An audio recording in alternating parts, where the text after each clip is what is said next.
श्री स्वामी समर्थ। स्वामी शिदोरी या चॅनलमध्ये तुमचं खूप खूप मनापासून स्वागत आहे। कधी कधी आपल्या प्रश्नाचं उत्तर समोर असतं, पण आपलं तिकडे लक्षच जात नाही।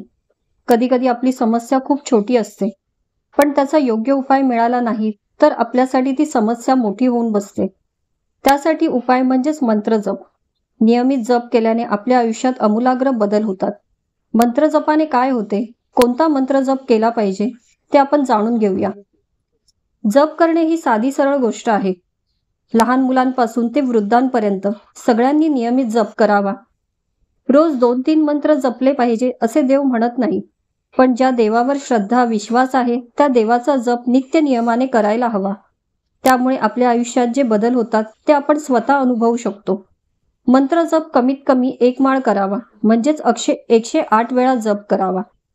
कोणत्या मंत्राचा जप करावा? जर तुम्ही कोणाला गुरु मानला आहे आणि तुमच्या गुरूंनी तुम्हाला कोणता मंत्र दिला असेल तर तो जप तुम्ही करावा।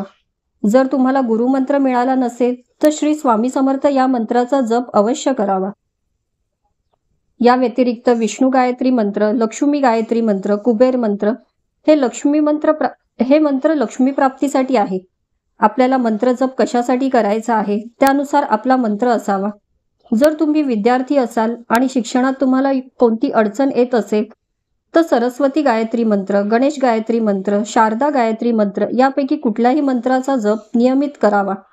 जर तुम्हाला आध्यात्मिक प्रगती व्हावी असं वाटत असेल तर दत्त गायत्री मंत्र हे मंत्र आदिदैविक आहेत। हे मंत्र अध्यात्मात प्रगती करण्यासाठी प्रभावशाली मंत्र आहेत।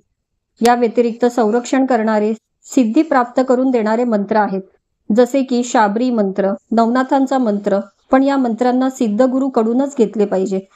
पण तुम्हाला मंत्र देणारे गुरु मिळाले नसतील तर तुम्ही साधा सरळ सोपा श्री स्वामी समर्थ या मंत्राचा जप करा।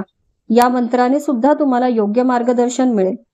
इतर कोणतेही मंत्र जपायचे झाले तर त्याचे नियम माहिती असणे खूप गरजेचे आहे। देवीचे 5 मंत्र सामर्थ्य वाढवण्यासाठी असतात।